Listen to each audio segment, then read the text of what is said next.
আয়োজনে যুক্তরাষ্ট্রের নিউ ইয়র্কে উদযাপন করা হলো বাংলা নববর্ষ। রমনা বটমূলের আদলে জ্যামাইকায় প্রভাতী অনুষ্ঠানের আয়োজন করে আনন্দধ্বনি। জাতিসংঘে বাংলাদেশের স্থায়ী প্রতিনিধি, নিউ ইয়র্কে নিযুক্ত কনসাল জেনারেল ও রাজ্যের সিনেটর সহ সিটির ঊর্ধ্বতন কর্মকর্তারা উপস্থিত ছিলেন। বর্ষবরণের আনন্দে সামিল হয়ে দেশের জন্য শুভ সুন্দরের প্রার্থনা করেন প্রবাসীরা। নিউ ইয়র্ক থেকে আরও জানাচ্ছেন হাসানুজ্জামান সাকি। এ যেন রমনার বটমূলের নিচে পাতা মাদুরে বসে বৈশাখের আগমনী বার্তা সুরে সুরে। রোববার ভোরের আলো ফুটে উঠতেই রমনার বর্ষবরণের আবহ সৃষ্টি হলো নিউ ইয়র্কে। 10,000 মাইলের দূরত্ব যেন গুছে গেল মুহূর্তেই। জামাইকার সুজান বি অ্যান্থনি স্কুলের হলরুমটি পরিণত হলো একখণ্ড রমনায়। প্রভাতী বর্ষবরণ আনন্দধ্বনির প্রোগ্রামে এসেছি, খুবই চমৎকার। গত বছরও এসেছিলাম, সবকিছু বাদ দিয়ে সকালবেলা দৌড়ে আসি। এক্সেলেন্ট ওদের পারফরমেন্স, একদম অন্যরকম একটা অনুভূতি।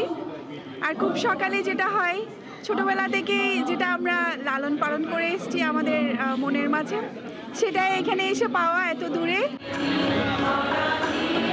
একে তো শীতের সকাল, তার উপর প্রবাস জীবনের নানা ব্যস্ততা, সবকিছু উপেক্ষা করে আনন্দধ্বনির প্রভাতী অনুষ্ঠানে মানুষের উপচে পড়া ভিড়। অর্ধশত শিশুসহ শতাধিক শিল্পীরা গানে গানে প্রশান্তি ছড়িয়ে গেলেন টানা 6 ঘন্টা। আমরা আশা করছি আগামী বছর আরও ব্যাপক পরিসরে নিউ ইয়র্কে আমাদের এই পহেলা বৈশাখের অনুষ্ঠানটিকে বৃহৎ আকারে আমরা উপস্থাপন করতে পারবো এবং আমাদের কমিউনিটির সকলকে সম্পৃক্ত করতে পারবো। অনুষ্ঠানে ছিল যন্ত্রসঙ্গীত পরিবেশন ও আবৃত্তি।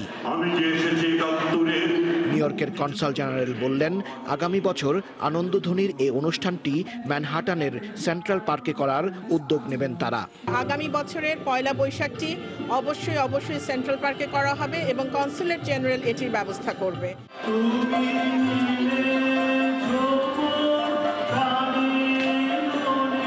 নতুন আশা, উৎসাহ আর গভীর মানবিক উজ্জীবনকে সঙ্গী করে প্রবাসীদের প্রার্থনা চলে দেশের তরে। বিদেশের মাটিতে দেশের প্রতি টানটা একটু ভিন্নভাবে অনুভব হয়। পয়লা বৈশাখের অনুষ্ঠানে এসে এমনটাই বললেন প্রবাসীরা। সেই সাথে তারা শুভ ও সুন্দরের জয়গান গাইলেন। হাসানুজ্জামান সাকি, সময় সংবাদ।